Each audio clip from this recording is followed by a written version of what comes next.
I have been noticed. TF2, Why Payload is King by Zesty Jesus. As I said, I apparently had been noticed. Apparently some people over in Zesty Jesus' Discord found my 7-hour reaction to TF2, You Will Not Play. Excellent video, by the way, which you should react to. Definitely 7 hours.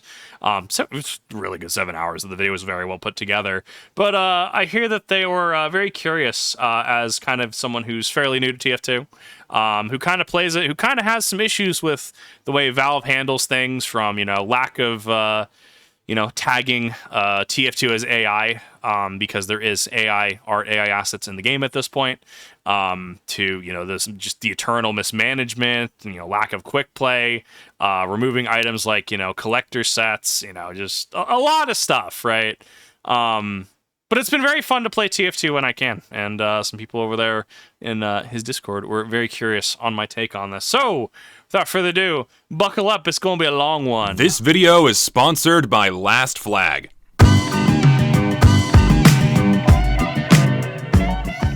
Right now, I want all of you watching this video to go click on any other Team Fortress 2 video, and chances are, Payload.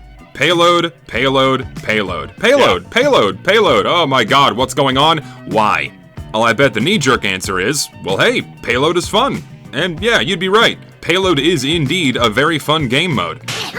Hell, Team Fortress 2 was the first video game in history to introduce a Payload-like game mode. It was originally created all the way back in 2008. And as time went on, Payload became so successful in Team Fortress 2 that other developers outright copied it for their video games. So what on earth makes this game mode so special? What makes Payload the king of Team Fortress 2?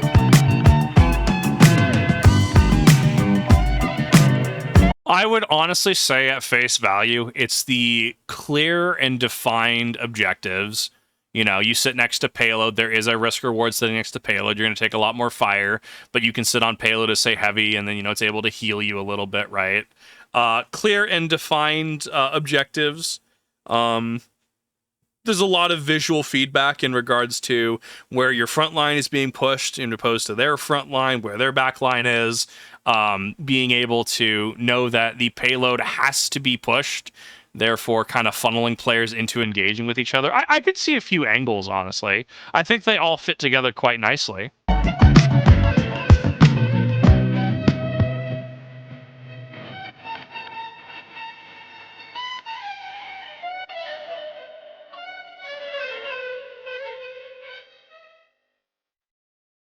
On launch, Team Fortress 2 only had 2 types of objectives: the Intelligence Briefcase for Capture the Flag, and Control Points for the Attack Defend and 5 Control Point game modes. No Payload, no King of the Hill, and no Payload Race. At the time, TF2's Capture the Flag was the next successor in a long line of those that came before. If you played Capture the Flag in Quake or Halo, you name it, you knew what you were getting yourself into. 2 bases, 2 teams, go get their flag and bring it back to yours. TF2's execution of this... Bro, I do love me those 2 Fort games. See, 2 Fort's one of those games, that game is over in 15 minutes, or I need to go grab a drink, I need to go grab a snack, because I'm about to be there for 45 minutes. I think my record has been like 3 hours in a single 2 Fort game.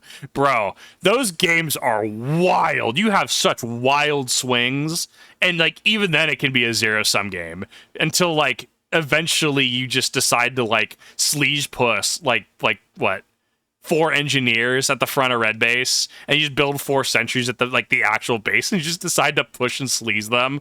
Oh, dude, I love my 2 Fort games, but that is a roller coaster of emotions. Teams, go get their flag and bring it back to yours. TF2's execution of this classic game mode is both beautiful and immersive, but the gameplay for Capture the Flag falls a bit short. Unfortunately, for Capture the Flag, the objective is all the way over on the other side of the map. This ultimately spreads teams too thin, even larger ones, as more players prefer to defend rather than capture. This creates bottlenecks, where a steady stream of individual players trickles towards the intelligence room, only to be met with a wall of sentries and demo men. Inevitably, gameplay often locks itself into one area of the map, becoming repetitious and a bit stale. Additionally, the intelligence is small, only one person can hold it at a time, making it the least engaging of the objectives. Yeah. You can go an entire game without once seeing the enemy's flag, and if you aren't near the player holding it, whose location is changing all of the time and out of your control, well,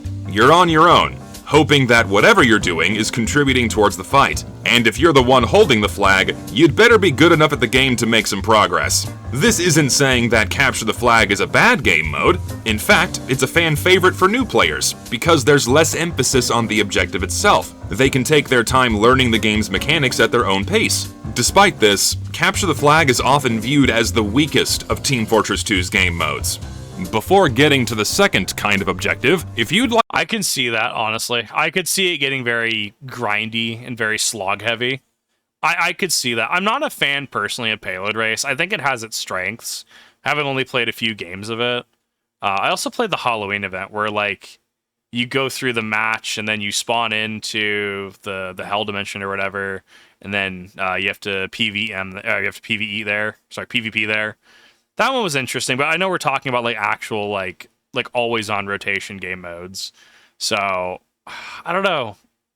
I see the reasoning behind this. I feel the fact that we can go from a game that lasts 15 minutes to a game that lasts 3 hours, and there's no real way to tell what a game is going to do until you actually play the first 5 minutes. Like, yeah, I think the swingy nature of it, luck sack nature, I'd say as well. I see a lot of the reason why people would say this is the weakest game mode, just at face value. Team Fortress 2's game modes. Before getting to the second kind of objective, if you'd like a fresh take on Capture the Flag that I believe tackles one of its biggest shortcomings, then say hello to Last Flag. Last Flag is a brand new team-based shooter where you play Capture the Flag, but instead of constantly throwing yourself at the same enemy base over and over again and hoping something will change, in Last Flag, both teams first hide their flag, then whoever finds it and takes it back to their base first wins. Now we defend. Now we defend. We defend for 5 seconds, we win. We did it!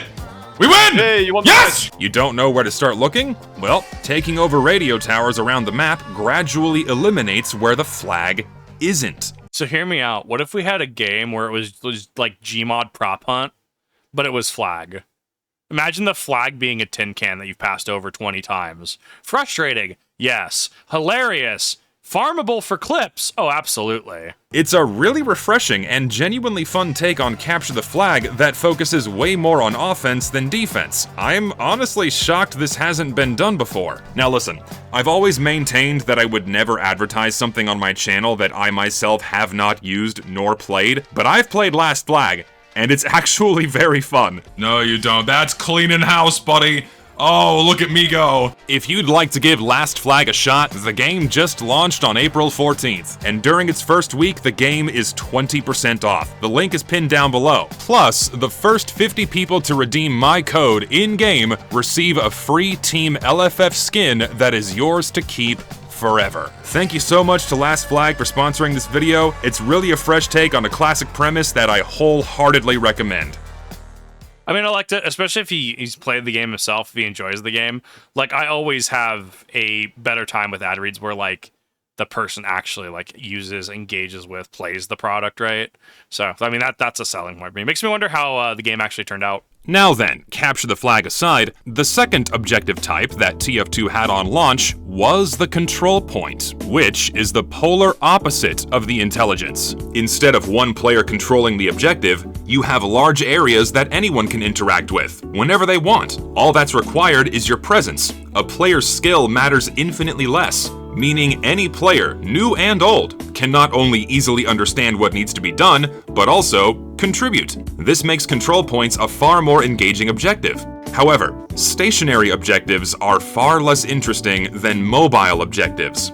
It makes me wonder if there's a community map where like Legend of Zelda, like Majora's Mask, how like Clocktown, there's like the square platforms that like move with the Deku flower on it. It's the business Deku minigame, right? Or like even in like the Great Deku Palace, right? Where you have like the square platforms that just like rotate on a set path. It makes me wonder if there's a community map that's attempted a twist. I don't know how like the control points are actually coded.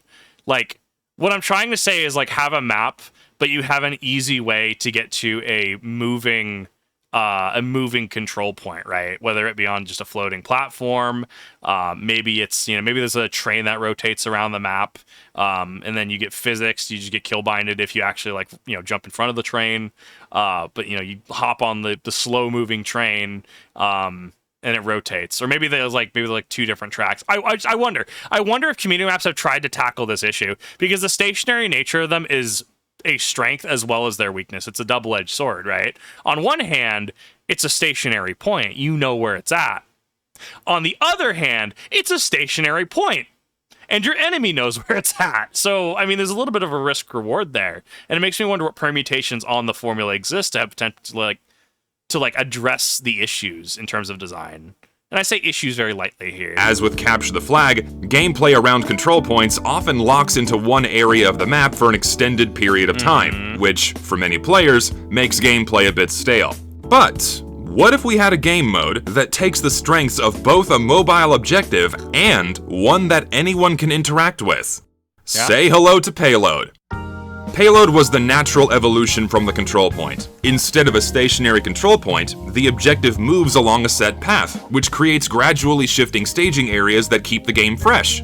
The card itself is just a mobile control point. Any player, regardless of skill, can interact with the objective at any time, and contribute towards the fight. Every inch forward is tangible on the objective itself. It's an immensely satisfying sense of progression, especially for newer players that want to contribute but haven't learned the ins and outs of TF2's complex mechanics. You can be the worst player ever. You can have no idea how any of the guns work, how any of the mechanics behave, and you can just hug the cart. That, my friends, is what makes Payload great. Satisfying progression, constant feedback from the objective, and the ability for all players to contribute whenever they want and however they want. I could go on all day about the intricacies of Payload's design and why they make it the most popular game mode, but don't take my word for it, take the player's word for it. I can very easily show you that Payload is the king, that it is the most popular game mode in Team Fortress 2, and all I need for that is data. A lot of data. Oh, yes! I hate this! It is revolting! More? Please. Yeah, makes sense. I feel it's your average Dust Bowl experience. I don't know, I feel that's like me with Turbine. I don't know, I have issues with Turbine, but sometimes I'm just like, bro, let me queue for Turbine again, I'm game.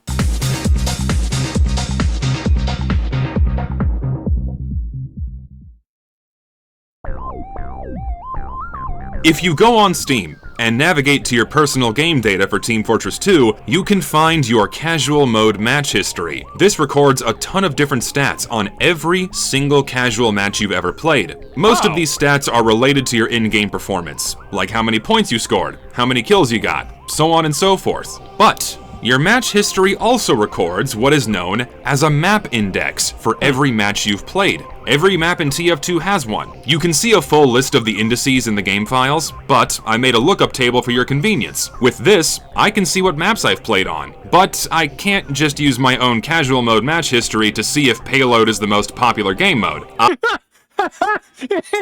His name is Say perhaps to try.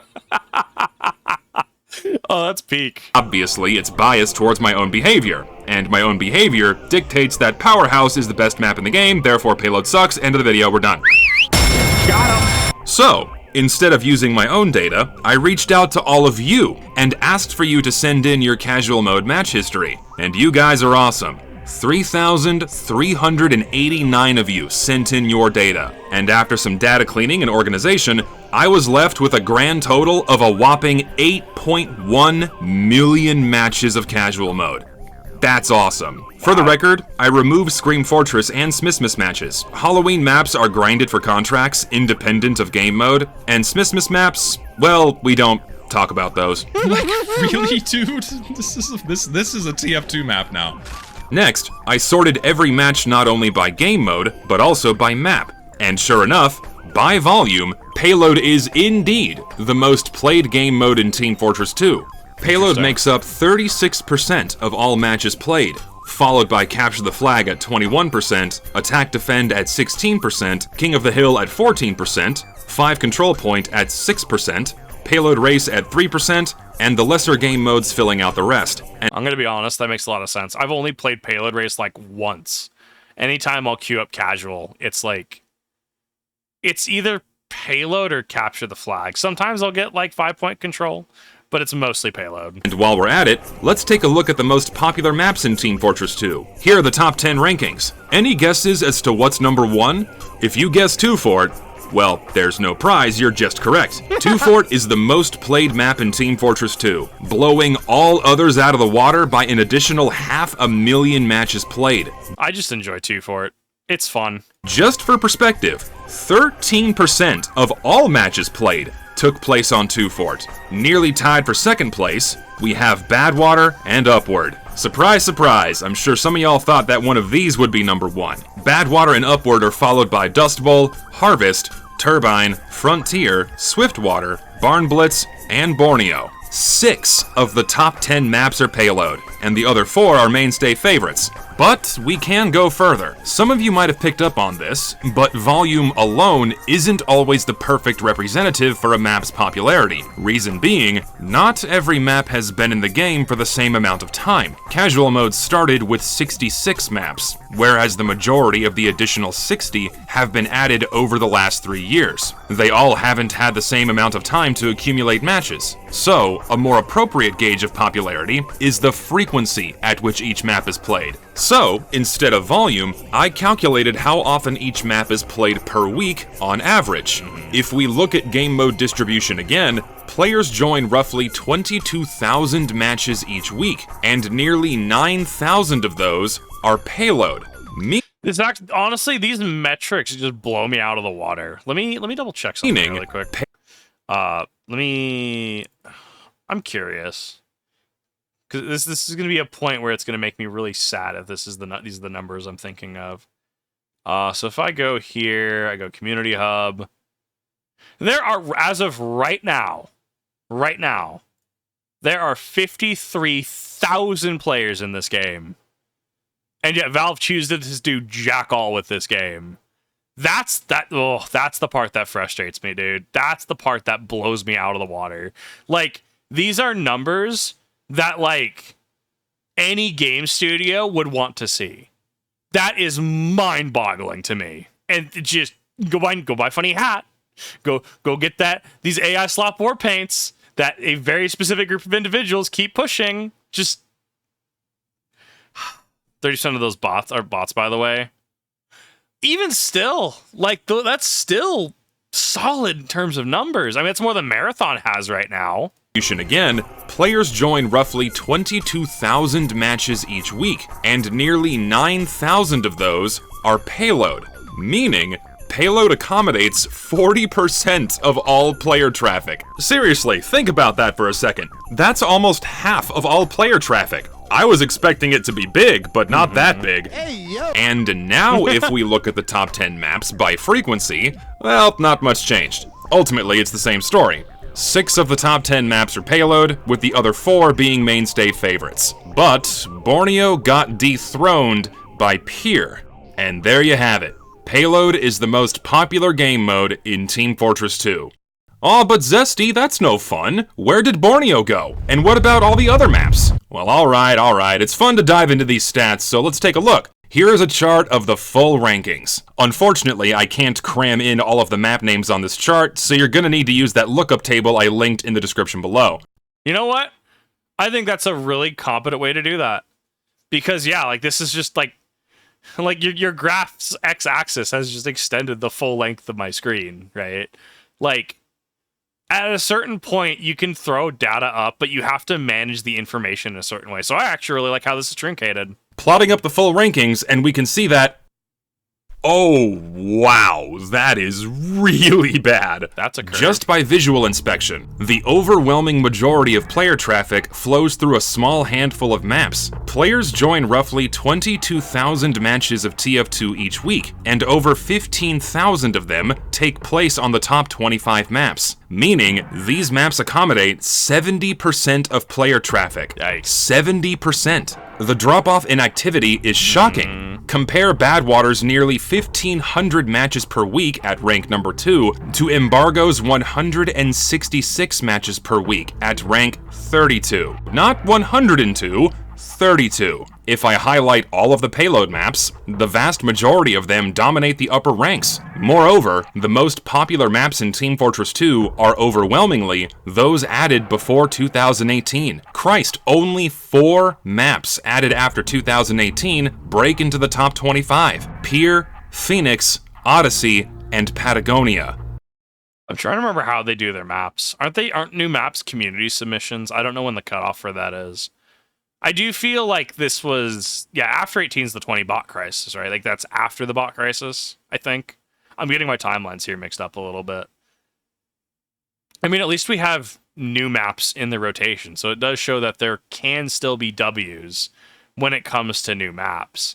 It's just a lot less cut and dry as older maps, it seems. All Payload maps. Then, if we look at how often each new map is played per week individually, most new maps see the vast majority of their activity shortly after being added. Once their respective update seasons end, the new maps rapidly die. Yeah. You would think that Casual Mode, a system that offers variety with map selections, would more evenly distribute players. In fact, one of the most commonly cited benefits of Casual Mode is that you can pick your maps, that it does allow for more variety. However, Why can't... Look, I didn't even get to play Quick Play. Can we just bring Quick Play back? Just throw me into a match. I think that casual and being able to, control your map, I think that's cool. I think that's a feature for a lot of people, and they're going to like that feature. Bro, I just want Quick Play. I just want this Quick Play everyone talked about. It seems like a much simpler system, and it seems like a much better system. However, it seems like players either don't want that variety, or can't experience it. What's going on here? These findings are strongly reflective of one of TF2's major problems right now: bloat. Yeah. While new content can be meaningful and even helpful for a game's longevity, more isn't always a good thing. As of now, there are 126 maps in the vanilla rotation. I can't stress this enough. A map pool this large would be ridiculous in any video game of any size. Imagine playing Overwatch, and you just have, 100 maps. Bro, I forget where stuff on, Elios is. I haven't also played Overwatch in a hot minute, but it's one of those things where it's that is an absurd amount of maps. No one reasonably can be expected, without thousands of hours in the game, to know all the maps. There's no way. Even then, people who have hundreds and thousands of hours in games like Halo, Call of Duty, and stuff, right? I'm sure that they still have maps that they're just worse at, or just don't know as intimately as other maps. That is like experiencing it, and there are so many maps in the game. It's kind of boggling to me. No other video games on the market do this, or have ever done this in history, for obvious reasons. For one, it's simply unrealistic for the common player to spend enough time learning this many maps. Yeah. Most people prefer returning to the same maps they know. They know the strategies. They know how to play on them. New maps can spice things up, and they can be fun, but expecting the common player to learn the ins and outs of 126 maps is insane. Hell, Valve even acknowledged this problem in their developer commentary from 2007, when TF2 launched with only 6 maps. Multiplayer communities tend to focus on a small group of maps, playing them over again and again. With most multiplayer maps, you know what you'll be doing before the map is even finished loading. Instead of producing a large number of maps, most of which would go unplayed, we decided to try and build a single map with more innate replayability than any we'd built before. Is this person still even employed by Valve? As I understand it, the people who coded it and made TF2 are just no longer there. It's upkept by I can never remember his name, but the dude who's just can I just fix this? Can I just fix the bot issue? And he fed the hamster in the wheel. What a cool guy. Actually though. But in terms of just Valve just really wrote this off. And there is a bloat problem. I'll play maps 2-4. I'll play some of the bigger maps, but if I play generic map 258 that was, community submission, it's cool. Valley's saying that they get a workshop email 3 weeks in advance just to make sure the maps aren't broken. bro, like I could just be playing 2 for it. Like, it's the thing I said in like in some of the VOD channel videos I made, right? Some of the gaming streams we've done, where I just you'll see the certain point where I start to check out, and I'm just like, bro, I could just be doing Final Fantasy prog right now. I could be running like Valley Garmonda EX. I could be running insert content here, right? At a certain point, I'm like, I could leave this match and I could just be playing like 2 for it. I could be playing like Turbine. I could be doing anything else other than this random map I don't care about, right? And like, don't get me wrong, I'm assuming it's an achievement to like get into it, and like there's a certain sense of pride, right, to getting your map like officially in TF2. I could also just be playing 2 for it. And I think that there's going to be a lot of people who share that sentiment. 6 maps was too few. Yes, it is a good thing that TF2 received more maps over the years, but it's gone too far. But Zesty, you might exclaim. Team Fortress 2 is an old game. Many of us have been here for well over 10 years now, so that's plenty of time to learn all these new maps as they come. Well, alright, playing devil's advocate, let's assume everyone knows everything about every single map. The bigger problem here with having this many maps is that TF2's player base gets spread too thin. Logistically, it is impossible to populate all of these maps for every region. If you want one full server for every single map for each large region, so ping is playable, not every data center, but large region, otherwise there'd be more, that's 126 maps times 8 major regions times 24 players per server, requiring at minimum 24,192 players at any given time. Well, and as we just saw, the current Steam numbers are 55,000. So, like, they are kind of meeting and exceeding those numbers. The problem comes down to if those numbers falter. But there's also a safety net for Valve because we've all bought funny hats. We've all bought funny taunts. We have our stranges. We have our unusuals, right? Some people have their white whales. Some people have just insane value, right? Like, the game will always be around because the fallout of... It's easier for them to neglect the game because, you know, they still make profit off it with the cases, right? The actual fallout to just TF2 shutting down or being actually, like, unplayable is just... The knock-on effect would be too great because that's going to affect Dota. That's going to affect Counter-Strike, CSGO, CS2, whatever. That is going to affect... I'm sorry, I don't even know what their new game is. I've literally heard it like 6 times, and I just it doesn't stick in my brain. Whatever Valve's newest project is, that I guess is like bridging like what Dota and something else. I can't remember. I'm so sorry. I just don't really care if I'm being honest. I like my funny hats in TF2. It's like Sony killing Destiny, and then like. Now you look at, okay, so when is Marathon going to get end of service, right? Oh, no, you can't talk like that. That'll never happen. But from an investor standpoint, from a customer standpoint, that literally sets precedent that they're just going to yoink their product. That this just has an end date. So if they just stop feeding the hamster again tomorrow, like TF2 just goes away, like reduced to atoms, Thanos snapped. What is the immediate follow-up that happens? The economies are thrown into chaos for Counter-Strike, for I almost Diablo, for Dota, right? Large, massive game economies, like the de facto game economies, are thrown into chaos. Fear, uncertainty, doubt, FUD, as the crypto bros would call them. And it also puts Valve's reputation into question. Like, there's a lot of things that happen from this. So it's easier to just keep TF2 up in a functional state and kind of feed that hamster occasionally. I bring up to Valve made 128 million just key sales. That doesn't account for in-game store community market cuts. If Valve shuts down too, it also shut it down too. It also sends waves by Valve. You don't any of the items, digital value that you've amassed, which we also know at least over in Europe. Wasn't there a recent legal case that was? I don't remember. I think it was one, right? RuneScape items were in some way, shape, or form declared as like property of the player. So, like, you also have that angle to contend with, too.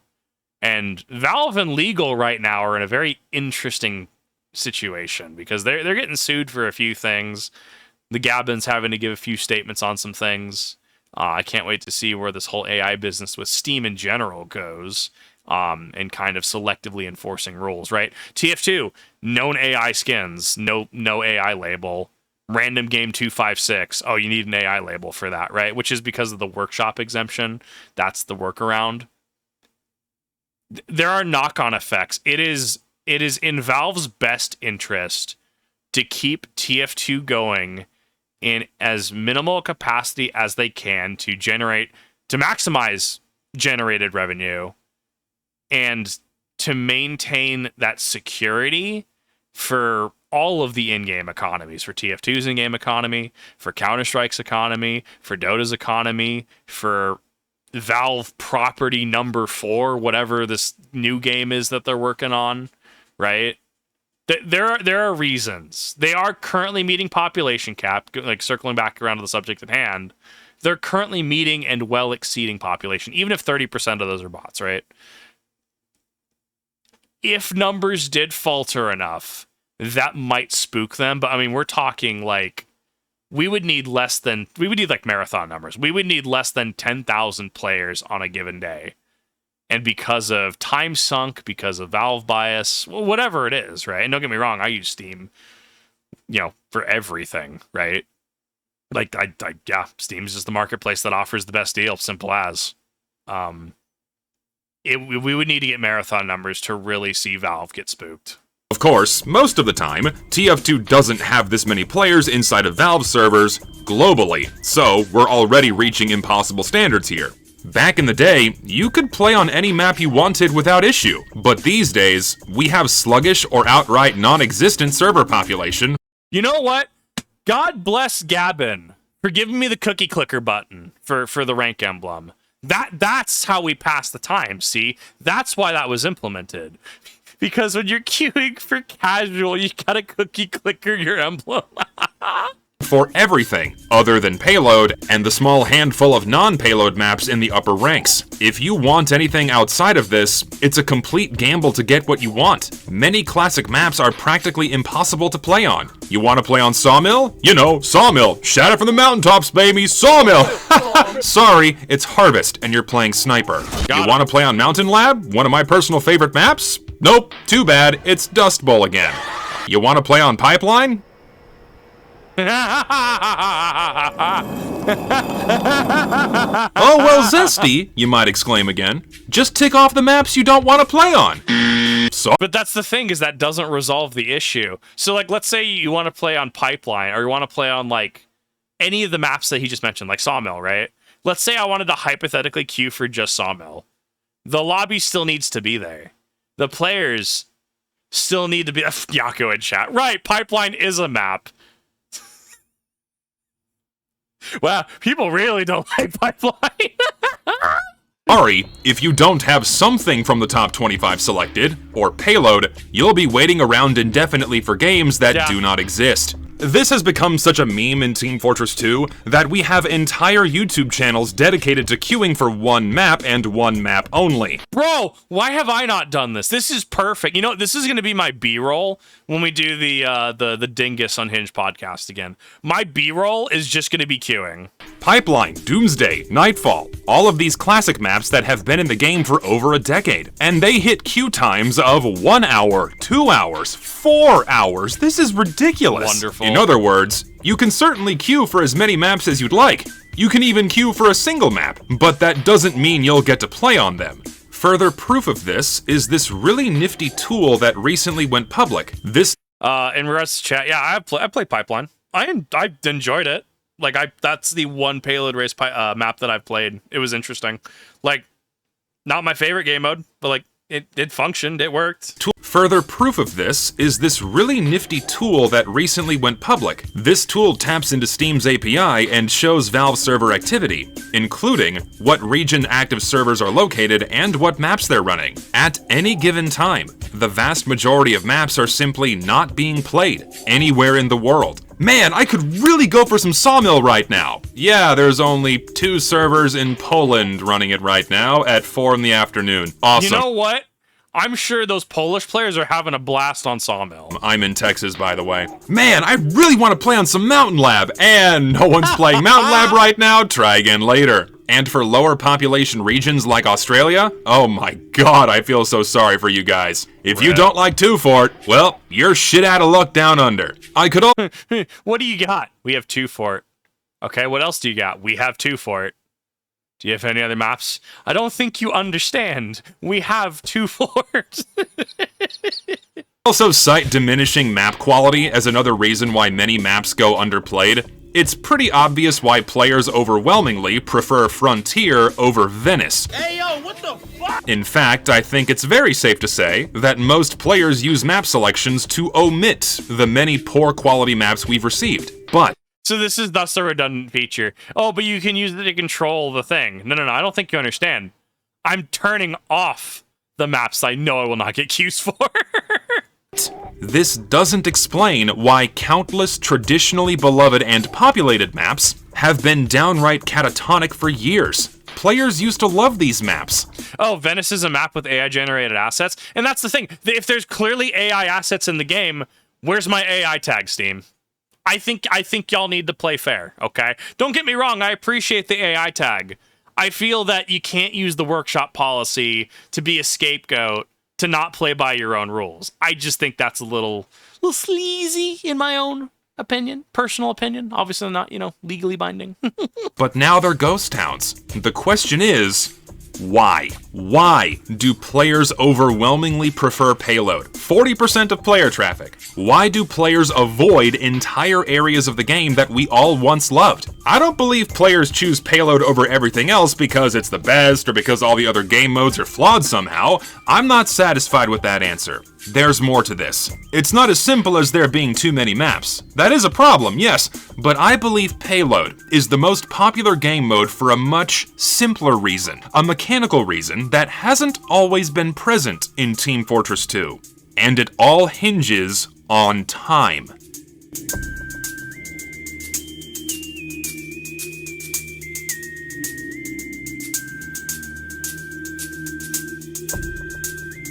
I'm interested. I want to see what his third point's going to be on this. We've already gotten into the weeds with several things during this reaction. We're covering all At a these spiritual bases. level, I could feel some eyes rolling after that last bit. Oh my god, he's talking about casual mode and meet your match again. Can you talk about anything else, dude? Yeah, I know I've been beating this drum for a while now. I'll tell you what, I'll stop talking about casual mode once it stops ruining my favorite game. Got him! You know what? I think that's fair. You know what? Just give us quick play back. Bro, I haven't even been to this game this long. And I'm like, bro, just bring back quick play. Like, especially if casual's foobarring your code. Sound good? I would like to ask you, yes, you, the viewer, a very simple question. How much playtime do you believe is the absolute minimum required for a satisfying casual match?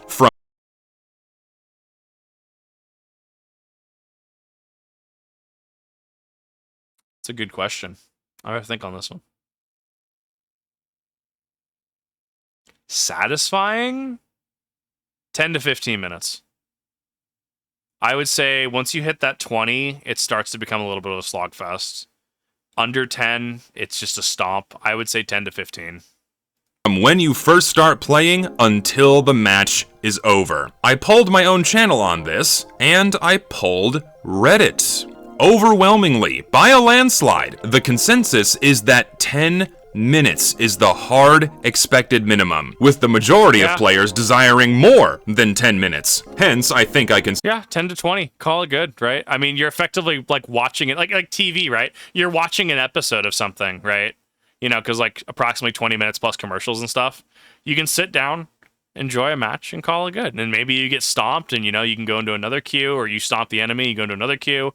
Maybe you have a really long, drawn-out 2-fort match, and, you know, that goes on for about an hour with your ability to just leave freely. Like, I do think that there's some merit to that, you know, 10 to 20-minute time slot. safely say that anything less than 10 minutes would be considered an unsatisfying play session. Yeah. In fact, I think that amount of time is very easily transferable to many other games that are at least somewhat similar to TF2, Overwatch, Marvel Rivals, even Counter-Strike. So, if 10 minutes is the desired minimum, how much playtime does your typical casual match actually offer?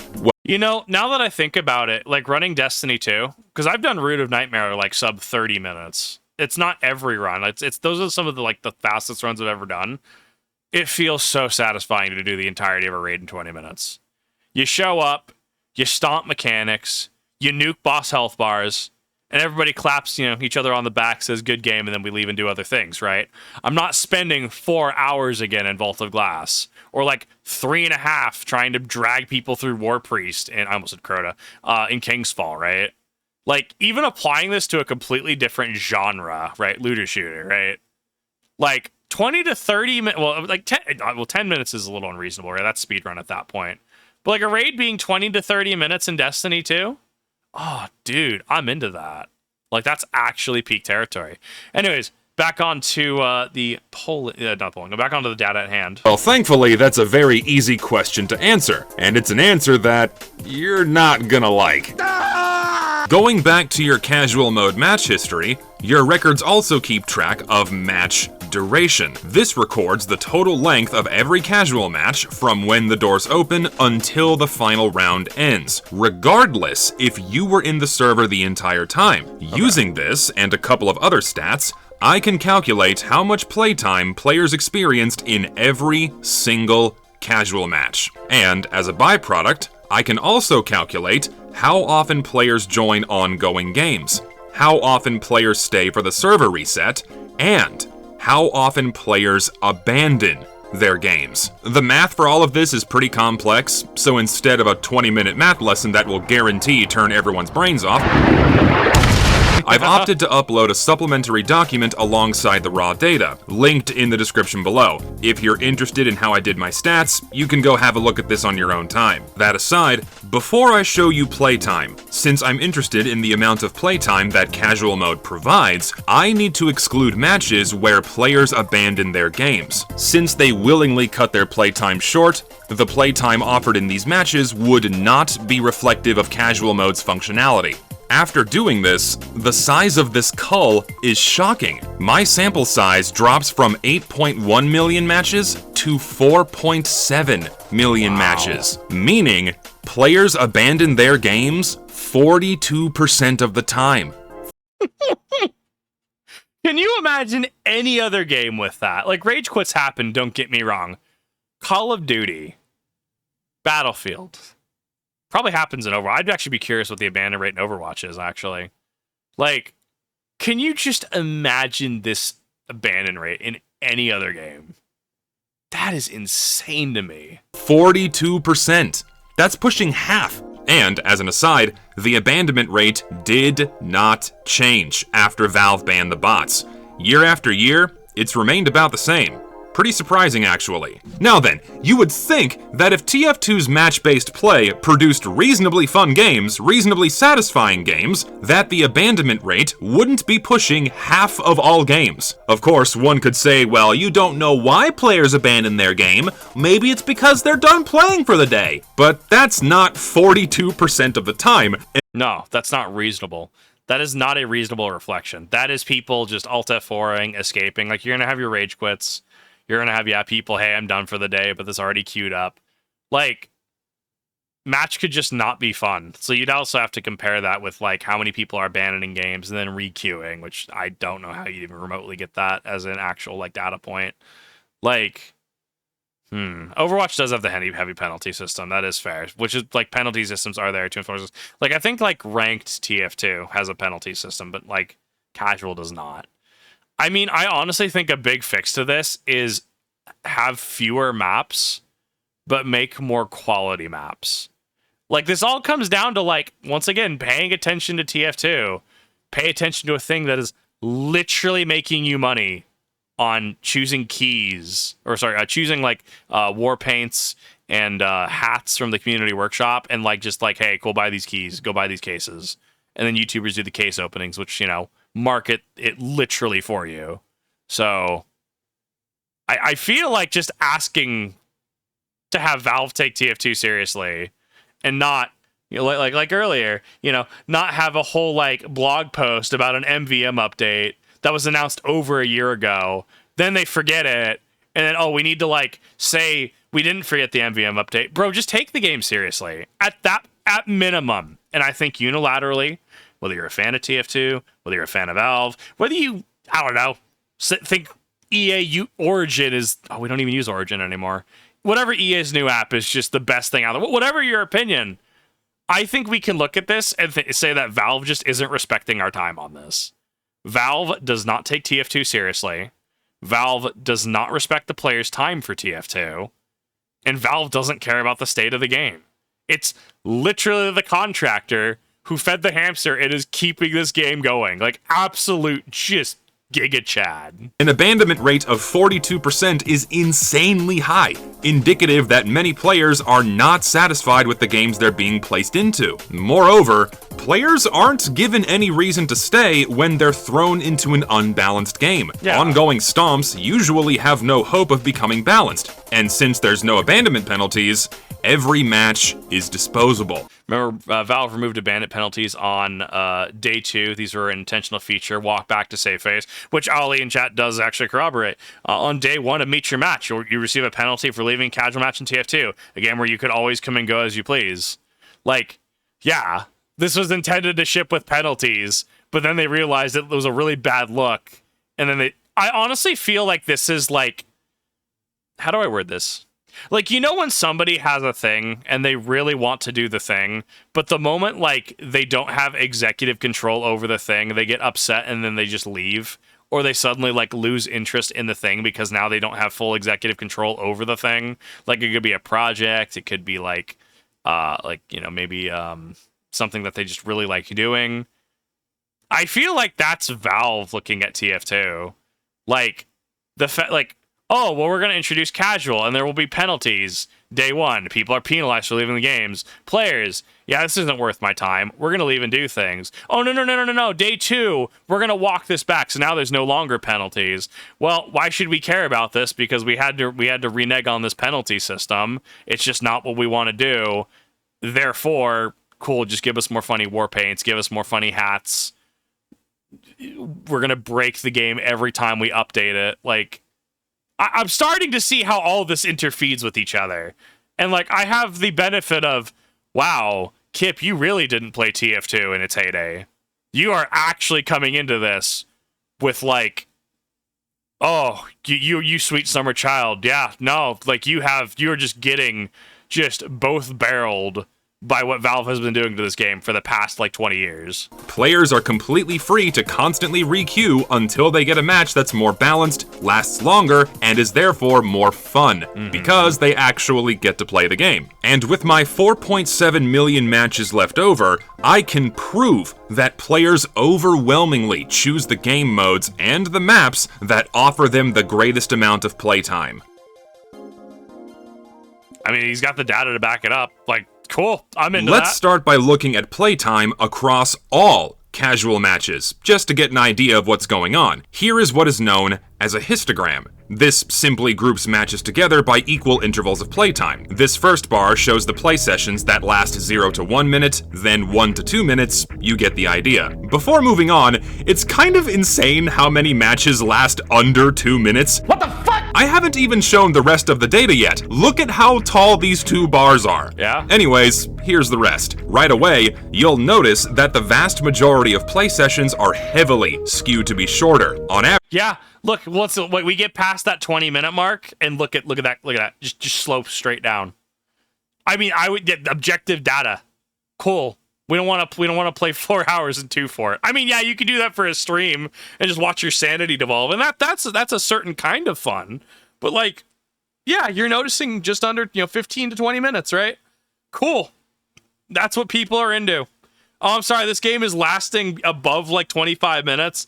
Yeah, I have literally anything better to do with my day, is what that tells me. Average, a casual match lasts just over 16 minutes. Well, that doesn't sound too bad, Zesty. That's 6 minutes over 10 minutes. But anyone trained in statistics knows that I can't use an average on skewed data. The minority of really long matches pushes the average to be higher, meaning it's no longer reflective of the typical player experience. For example, if you have 5 people in a room, 4 of them 18 years old and 1 of them 100, that means the average age is 34? How Yeah, I love statistics. does that properly reflect the most common age? So instead, I'll be using the median, which is a far more appropriate gauge for commonality in skewed data. The median playtime for all casual matches is about 13.5 minutes, right above that 10-minute threshold. That still doesn't sound too bad, you know, it's 3.5 minutes over 10, but now consider these stats. 35% of all play sessions are under 10 minutes long. Think about that for a second. More than 1/3 of all TF2 play sessions offer an unsatisfying amount of playtime. Additionally, playtime ranges from over an hour to, far more commonly, less than 1 second, showing just how wildly inconsistent the typical player experience can be. Longest match recorded on 2Fort. Did I just say 7 hours? Chat, I'll do it. I'll do the 8-hour 2Fort stream. I don't know how we would set that up. That would be okay, I'm ordering pizza. I'm getting some probably wouldn't get Mountain Dew. Probably get some more root beer. Bro, I would do the 8 to 10 hour 2Fort stream where it's just a single match of 2Fort. That would be an amazing VOD. I decided to open my raw dataset just to show you how many games have a 0 playtime. Here it is here. Just pay attention to this column right here. Ignore the negative values. These are bad data points that haven't been removed yet. But just look at the volume of games where you have 0 playtime. Nothing. It just keeps going. None. And then we get to the matches that have 1 second of playtime. This column's in minutes right now, so that's why it's 0.01. But just look at the number of games that are 1 second long. How is this okay? Oh yeah, and here's the longest game that someone played. Someone played on 2Fort for 440 minutes. That's just your average 2Fort game. I mean, that's fairly reasonable. That is 7 hours. What? And you have... Bro. At what point in the 2Fort lobby do you just start banging your head on your desk? Like genuinely. Those 2 to 4 hour games already hurt. By like hour 3, I'm so done. And then hour 4, your second win starts kicking up. Like, at what point do you actually start punching holes in walls? Like, is that person okay? Do they need to talk to a therapist about that 7-hour match? No control over this. You don't get to decide how long you play. Casual mode does. Every time you queue, you're effectively gambling, hoping you'll land into a match that's not about to end. And how do we tolerate this? Well, by just trying again and hoping it doesn't happen next time. One more spin of the wheel, next time will be better. That's all we can do. Yeah, Waste more time in hopes of not wasting more time. And that's he brings it up, wasting time. Your time is not being respected. It is wasting your time. I think we're on the same page here. If you think that's bad, it's about to get worse. A lot worse. Let's break these stats down by game mode. Let's begin with the least popular of TF2's core game modes, 5 control point. Looking at the histogram for all play sessions, playtime distribution is massively skewed to be low, with the median playtime landing at 8.5 minutes. Yikes. God, that sucks. Worse still, 55% of all 5 control point games last under 10 minutes. 55%, and nearly 1/3 of them are under 5 minutes long. So what I'm seeing from this is you load into the match. Is this a good match? You're going to give it about 5 to 6 minutes. If the game just isn't going anywhere, you're bouncing. That's what this data tells me. Like, look, by minute 5, 6 minutes in, like, this game is just going to be a slog. I'm not going to enjoy it. This isn't worth my time. And then, you Alt F4, leave lobby, whatever, right? That's what this speaks to me. That is ridiculous! But I'm sure we all know why this is the case. Most of the time, 5 Control Point is heavily prone to steamrolling, meaning, regardless of when you join the match, from the beginning, in the middle, what have you, the total potential playtime being offered to you is usually very, very short. Oppositely, on rare occasion, 5 Control Point locks into stalemates, meaning a match can go on for a very long time. Short play sessions are further exacerbated by the fact that players can be placed into ongoing games. In fact, the most common defense that I see for casual mode and match-based play is that there is a set beginning and a set end to every single match. But how often do you actually experience that match from beginning to end? Do you have your guess? 23% of the time, meaning 77% of the time, you are placed into an ongoing game. No. If I play the game, I reasonably want to be able to play the game from the start. No, like I'm noticing just in general how many games that I'll just join mid-progress.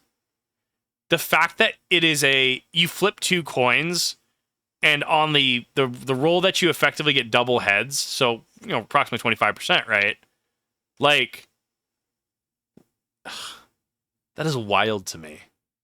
That is 23% matches you join are from the actual start.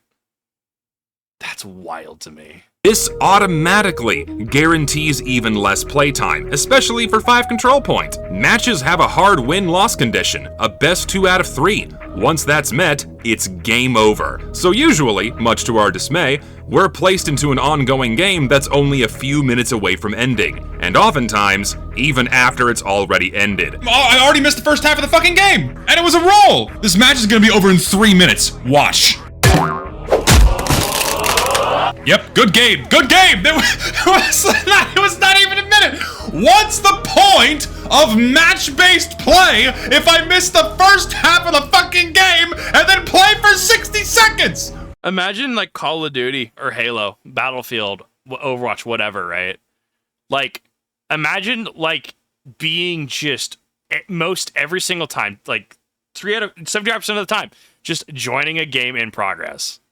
I guarantee you, if more like AAA, quadruple A, whatever, like big games did this, a lot of people would suddenly be taking a lot more issue with this. I didn't know it was this large of a metric. What's the point? Seriously? And at the end of each match, we're presented with the choice. You want to wait more before you start playing again? Or do you want to wait less? Speaking of which, our frustration with short play sessions is further reflected in how often we stay for the server reset. So guess how often players choose to stay? 30% of the time, meaning 70% of the time, players leave at the end of a match. Why do players leave the server? Well, the answer is twofold. First, the game very clearly signals to the player that the match is over, please leave the server now, which contradicts what comes after, which is the map vote. Why have the map vote after this very clear message to get the fuck out? I actually wonder if you remove the map vote and you just hard-ended lobbies, I wonder if this fixes the issue. Well, I don't know, because I feel like having the map selection feature and being able to just permanently keep in, right? I almost feel like that's just asking to get botted, right? Like, if you're a game like this, and there's an actual economy tied to it, and you have just effectively an AFK feature where you just keep getting rolled map to map to map to map to map, and that same exact lobby can just be kept open ad infinitum. I mean, it's no wonder why this game has a botting problem. Because you don't even have to, like, re-queue with bots. You just need to populate just a server, populate lobbies, and then just keep going ad infinitum. No wonder why this is an issue. Like, what? Why would they design it this way? Does ranked work this way? I mean, obviously best 2 out of 3, but this is clearly the end of the map, right? Or the end of the match. So I sit here and go, like, why though? By design, this just enables botting, or at least easier botting. Like, it's, yes, game of cat and mouse, right? You're always going to have the devs trying to quash out cheats, bugs, bots, whatever, and then they're going to get a step ahead, and the devs have to get a step ahead. It's an arms race, right? This happens in every game. I'm sitting here, I'm like, yeah, no wonder why this game has a botting problem. No wonder why, like, the bot crisis was a thing. I mean, there's other factors as well in that, right? Why?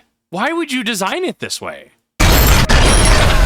This naturally encourages many players to leave, especially younger, modern players who are told to do this in every other video game with skill-based matchmaking. This contradiction exists because Valve originally wanted players to leave the server after every match, but they retroactively changed this after Meet Your Match because players wanted to keep playing, not Then re-queue! I don't know. See, I say that, but like, I mean, Modern Warfare 2 back on the 360, we were doing this, right? And insert other game here, right? I mean, just back to back to back to back to back. But like, I don't know. So I'm mixed on this. Because on one hand, I do like the autoplay mode, right? On the other hand, it does open you up to botting. Especially because in the old days, Modern Warfare 2 didn't have an actual in-game economy tied up just rare unusuals and white whales you can't even get anymore. Right? Like, yeah, you want that queue, that infinite queue option, but it's just compounding your issues at this point.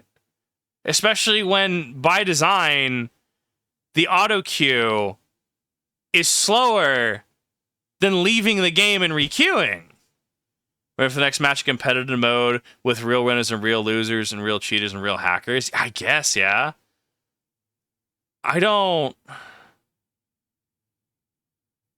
This is hurting my brain, dude. Like, there's conflicting design philosophy here. And this makes sense that this was a retroactive change. Because this does conflict with the actual design. leave the server. Unfortunately, the map vote wasn't a good solution, because, second, players don't want to wait. They want to keep playing the video game. Players leave because it's almost always faster to re-queue for a new match than to wait on the map vote, the server reset, and the pre-round timers. So it's no wonder that 5 control point isn't very popular. Chances are, you're not even gonna be playing for 5 minutes before you're thrown back into mandatory downtime. Hell, By design, quick play let you play 40 minutes uninterrupted on a map timer. Can we just get quick play back? Like, this isn't even a bit. Like, this is very much me looking at this, and I'm like, oh, yeah, no, this is why I'll have trouble getting into TF2. And this is why I just keep joining games that are in progress, and why it hasn't really been feeling as satisfying as it could be. Like, actually, though. Oh, wild to me. the fact that TF2 can have sub 5-minute play sessions with this frequency, with this amount of downtime in between, at all, is insane. It's frustrating. It's disruptive. Yeah. It just sucks. Especially for those of us that only have a limited amount of time in a day to enjoy video games. I don't enjoy gambling my free time away by dumping it into a time-chewing slot machine. And if So, I'm actually biased here. Because remember, when I've played, I've always gone to Uncletopia. And that's also why I just absolutely just oh man, I get stomped. I mean, that's you think you're good at TF2, go play on Uncletopia. Like, if you can hang, you can hang. If not, man, like, oh my god, dude. Like, oh, Spies with like 2,000 hours on an alt account, and just, man, these guys are just built different. Like, actually, though, like, I'm fascinated. I kind of enjoy it, but it also, like, after a while, it's just like, man, I can't keep up. That's been most of my playtime with just, like, uninterrupted play sessions back to back to back to back to back. Yeah, I hardly go in casual anymore. Yeah, now that I think about it. you think 5 control point is the worst, oh buddy, let's take a look at King of the Hill. Playtime distribution is basically one giant spike around the 10 to 12 minute mark, with a smaller bump around 18 minutes. The median play session length for all King of the Hill matches is just under 10 minutes, and over 50% of all King of the Hill matches are shorter than that. For anyone that actually plays Team Fortress 2, this shouldn't be a surprise. The reason for this is because, like 5 control point, King of the Hill has a best of 3 win condition, but also set round timers. One team has to control the central point for 3 minutes for 2 rounds. Hence, full King of the Hill matches have a hard minimum of 6 minutes, and a hard maximum of 18 minutes, excluding overtime. But, as we all know, King of the Hill matches rarely extend into that 3rd round. In fact, using your casual mode match history, I can easily calculate this. 32% of all King of the Hill matches reach the 3rd round. Yeah, so most of the time, King of the Hill play sessions rarely extend beyond 12 minutes. And, since you're placed into ongoing games so often, 77% of the time, it's usually far less playtime than that. Awesome, great game. Great game! I queued for longer than I played! How is this okay? But no. So you get experience for that. So you can upgrade your emblem. So you can cookie clicker your emblem while you're waiting to queue. I mean, Gabin's a genius for this. This is the exact same story with 5 control point, but worse, because there is 0 chance for a longer drawn-out stalemate. You have a hard cap of 18 minutes, if you're lucky, and once that's met, bye-bye, server's resetting now. No, I mean, honestly, I've experienced this exact thing. I'm pretty sure I've been on stream and oh my god. And Casual's actually done this to me. No, I know what he's talking about. I've experienced it as a newer player. It feels pretty bad, This lack of playtime is such a notable problem that map makers started shipping new King of the Hill maps with 4-minute round timers instead of 3. It's no wonder that King of the Hill isn't very popular, because like 5 control point, it's worse than a coin flip to get a satisfying play session. Getting placed into an ongoing game practically guarantees you'll only be playing for a few minutes before the match is over. Sorry, did your game only last 2 minutes? Just re-queue. No, I get it. I understand the implications. If I joined like a raid LFG and, oh cool, they just finished Nezarek's health bar in 22 seconds, like we were in the middle of damage, that's gonna, I don't know. I don't think that's necessarily 1-to-1 because that's a raid, right? But I guess something like Trials of Osiris, let's 1-to-1 that, right? Like we're in Crucible, Trials of Osiris, 22 seconds of playtime, grats, you win, lose, cool, next game, right? You don't even have a chance to get any rewards, so you get sleazed out of Trials rewards. Maybe you get an engram. It's no, it's not, it doesn't feel good. It doesn't feel good in TF2. It doesn't feel good in any game. When you queue longer than you play, you just bore your players. Your players will go play something else. They'll just go buy something else on Steam. Once again, kind of feeding into the whole just keep TF2 alive with the barest effort possible. Because they get some revenue from TF2, but the bulk of their revenue comes from other places, right? Go play Deadlock, that's the one. Go play Deadlock. Go play CSGO. Go play something else, right?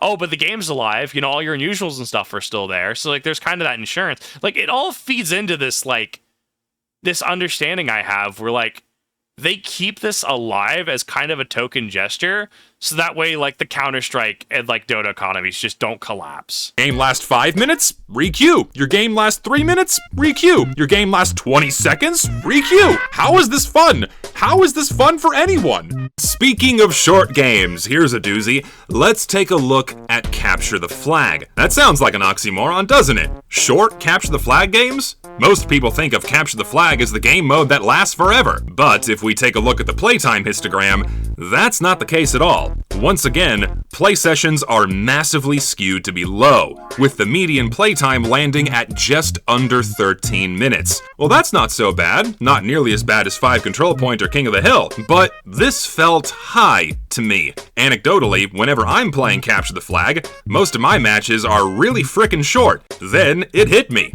More than half of all Capture the Flag games take place on 2 Fort. Much like Hightower, players typically don't seek the objective on 2 Fort, and if they do, the map is so small that it's heavily prone to stalemates, which stretches out matches to be much longer than on any other Capture the Flag map.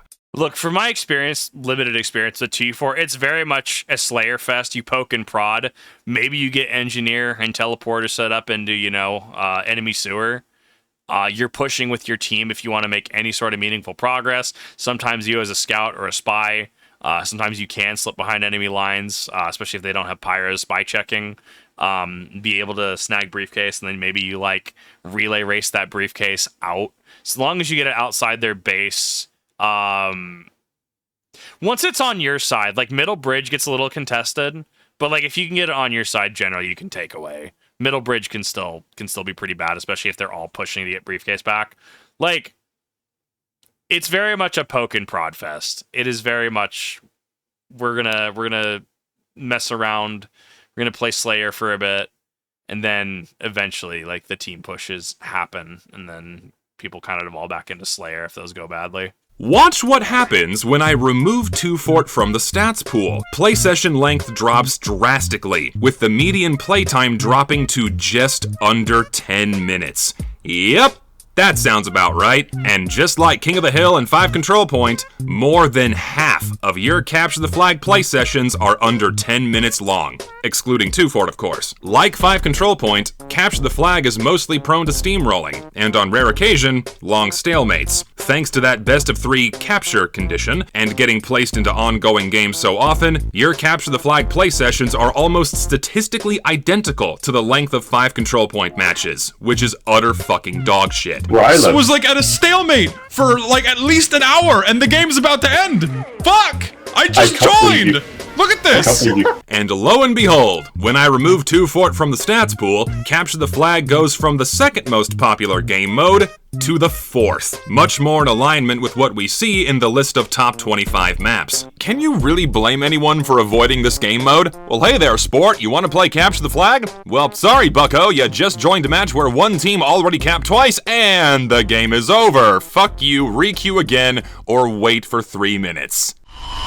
So let's move on to the true second most popular game mode, Attack Defend. Looking at the playtime histogram for all matches, you'll notice right away that play session length is skewed much higher, with median playtime landing at 15.5 minutes. That is way better than on symmetrical game modes. This shouldn't surprise anyone, since the design of Attack Defend automatically guarantees longer play sessions, even if there's a one-sided stomp. If there's an unbreakable stalemate, that guarantees a full round timer's worth of playtime to complete the first half. If there's an unstoppable offensive roll, each point still needs to be captured, and caps move much slower than on 5 Control Point. If teams are slightly more balanced, and the losing team can put up a little bit of a fight, this greatly increases the amount of playtime. Thus, only 28% of all Attack Defend play sessions are under 10 minutes long. Talk about a massive improvement, and certainly far more appealing than what we've seen so far. Granted, this still paints a bleak picture. More than 1/4 of your play sessions are guaranteed to be short. Playing Attack Defend isn't a bulletproof shield from casual mode's bullshit. Now finally, it's time for the king. Payload.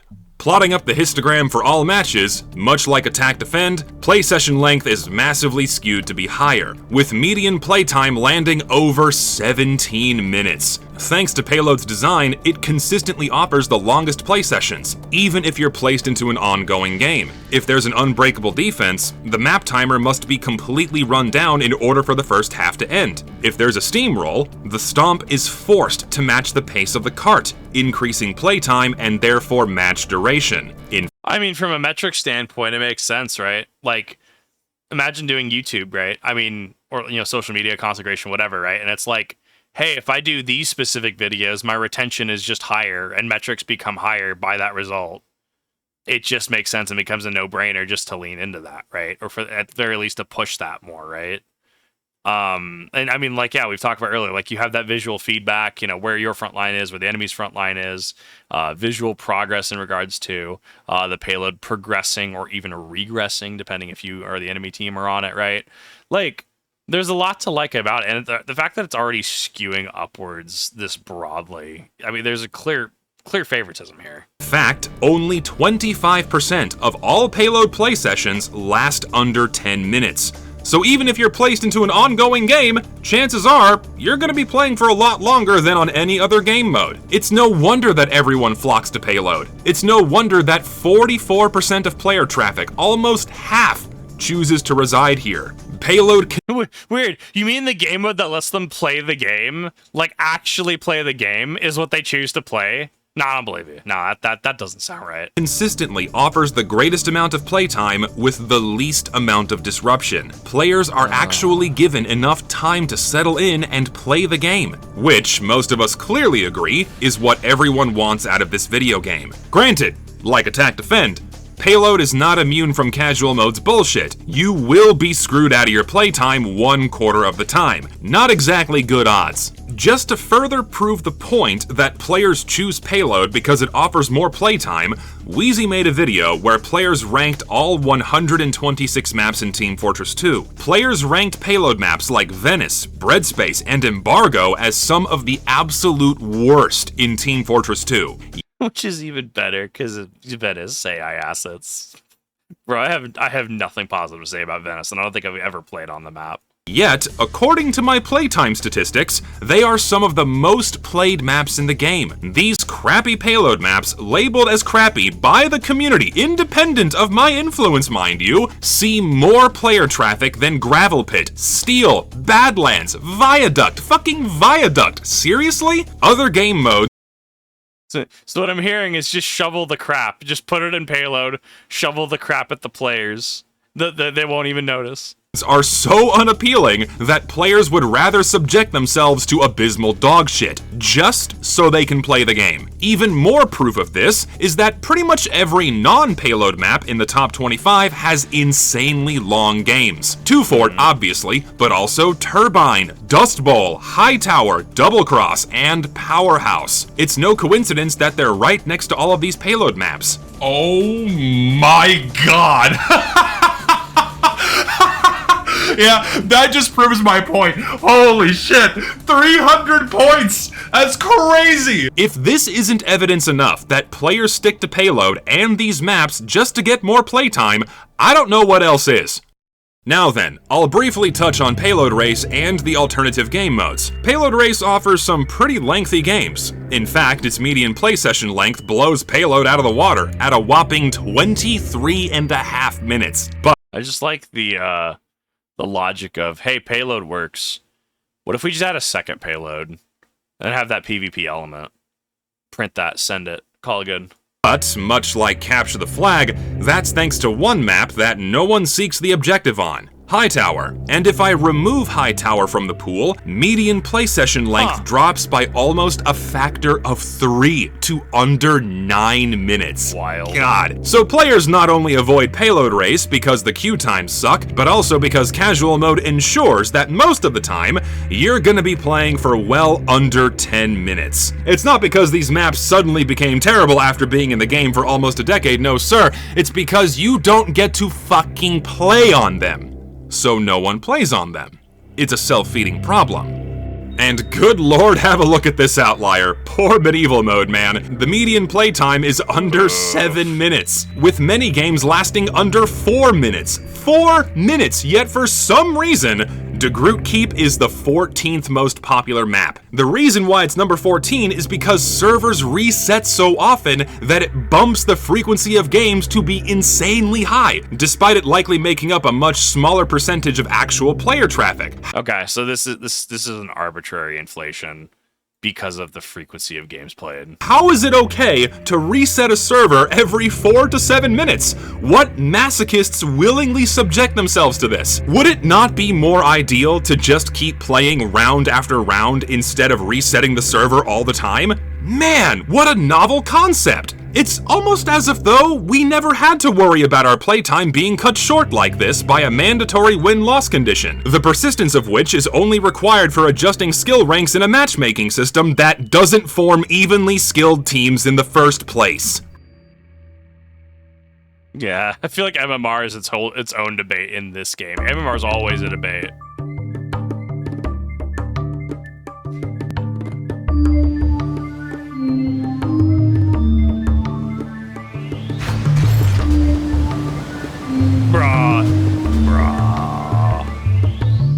So, to summarize everything I've covered, I have shown a near 1-to-1 correlation between game mode popularity and the playtime they offer. So, hold on here.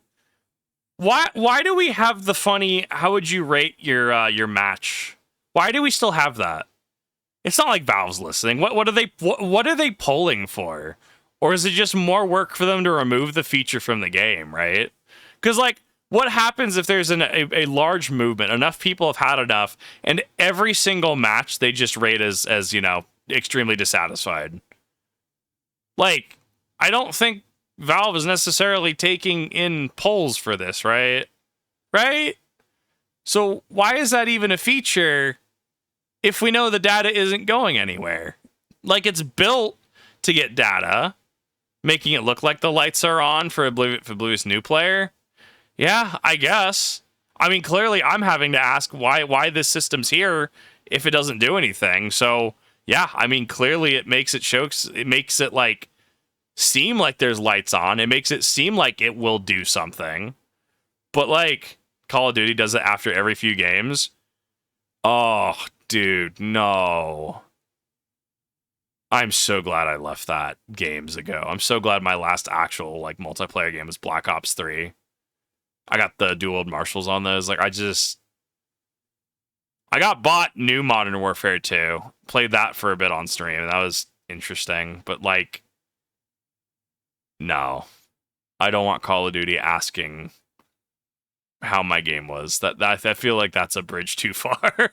Statistically, most of the time, play session length in Team Fortress 2 is wildly inconsistent, ranging anywhere from 10 minutes to no playtime at all. I have also shown that the overwhelming majority of maps in Team Fortress 2 largely go untouched. See, here's the thing. Zesty Jesus put together this entire video. Activision Blizzard, with all their, like, F-off money, is going to be able to do this just on a dime. They can pull all this information, have a data analyst go over it. This is, bro, you don't need to pull your players every few matches. Like, just let your player play the goddamn game. Like, actually, though, you don't need additional metrics. Stop shoving pop-ups in our face. Like, Jesus. Like, it feels like we're having to do, like, data analysis for big corpos at this point, and it's really cringe. Which is strong evidence supporting that most players funnel into the maps that consistently offer the greatest amounts of playtime. Payload, Dust Bowl, High Tower, Powerhouse. Players intentionally avoid areas of the game that waste their time, even areas that were traditionally populated and widely played. This video doesn't even touch on the quality of those matches, like how well balanced they are or how full the server is, just the length of playtime. Casual mode offers the most frustrating and disruptive experience imaginable, where players are endlessly cycling through unsatisfyingly short matches. At each end, you're either forced to re-queue or wait for the server reset, needlessly interrupting your play and wasting your time. I think we had it on stream. I think it was one of the community streams I did. We were streaming, and, like, the lobby just degenerated after 2 games. And it became like a 2v2 and then a 2v1. And I was bullying somebody as a spy. And they held it out until the match ended. Like, what an absolute just Giga Chad. But, like, yeah, the optimal way is literally to leave the game and requeue. That is to get back into actually playing the game and not cookie clickering your emblem just the fastest. This is... I feel like this is an exercise in insanity at this point. All to facilitate a failed matchmaking system that does not work. The ratio of downtime to playtime is ridiculous, something not experienced in any other video game. So, how is this okay? How is TF2's behavior even remotely considered acceptable? Oh, it's not. Oh, no, it's rhetorical. It's not. Like, if Call of Duty did this, we would be reaming them. Like, absolutely. Like, oh, it's just Call of Duty. You know them games, right? You know, I mean, that's brand damage, but it would just be expected at this point, right? No, he's right, and I mirror the sentiment, right? Like, you could say I'm biased. You can say, well, you've watched mostly, like, John Toe and, Zesty Jesus. You should be watching more Uncle Dane. You should be watching more insert TF2 creator here. You should be watching more Whammo, although I hear he's still doing plagiarism things as Internet Anarchist now, which that's okay now, I guess. But, like, just independently, I look at this and like I like having fun with the game. I've had a lot of really good community nights. I need to have more community nights. Like, bro, the issues are just, you know when you have a really bad day and like you spill your coffee and then you drop your bagel and then like you had to go get gas because you thought you had way more gas than you did, so now you have to detour. And then like everyone needed to use the gas station that morning. And then you get to work and like Amazon Web Services is like down for the day. And then like you have to go to lunch late because you have like that one meeting and or one call where like that person just really doesn't like you that day. And even if they're complaining about the company, like they're still taking it out on you. And you're just like, okay. I can handle like one of these in a vacuum, maybe two. When it's all of these, I need people to not today, right? Like this is what that feels like. MO, do nothing, win. We can have 22-second matches and it still rakes in 128 million a year. It's true, and it still works. 55,000 players in game. Even if 30% of those are bots, 55,000 players in game. What would honestly make this change? Valve gets a lawsuit. Which honestly, so here's the thing. Here's the secret, is you can sue over anything. I'm not a lawyer. I would not advise suing over anything, though, and to do your research and to talk to an actual lawyer, because that opens you up to a countersuit. And that's where the fun begins. Oh, boy. So yeah, I mean, someone could sue Valve over thing, but it's like, what? Over what? 22-second matches? That's just how the servers work, right? Oh, over broken promises about MVM, contracts, etc. Well, have you heard of this little game called Mass Effect Andromeda that had a roadmap and didn't deliver on its roadmap or the pre-order bonuses and got away scot-free with that? Oh, that's just precedent for the industry now. Not just a lawsuit. Just stop giving them money. Even in the worst years of the bot crash, TF2 was still making bank. And that's the thing is, like, bro, I buy dumb stuff all the time. I dropped $200 last night buying Gundam Kyrios. I think they were the LR pluses for the Gundam TCG. I buy dumb stuff all the time, dude. You know what I stopped doing? I stopped buying hats. I looked at that Black Rose knife, and I'm like, do I really need this? Do I really need to buy this? And that's the thing, is if TF2 has an overhaul tomorrow and we get just big, dude, I will buy the Giga Collector fish, okay? I will do it. But like, the game has to be worth it. I have to be invested enough to drop money in it. We, as gamers, will drop money into things. But things don't change if we just keep paying for non-effort. Simple as. So, when the bottom line does get affected finally, if we get marathon numbers for TF2 and people stop buying cases, and here's the thing, is that creators will stop buying cases when it stops becoming profitable to do so, right? Like, what was it? Russian Badger in his Counter-Strike video bought how many cases for a funny knife? And like, yeah, it was a bit and it was funny. And like, it was profitable in some way, shape, or form for him to do so, whether it was actual money, whether it was metrics, etc. Like, when it becomes not profitable, people will just stop opening cases.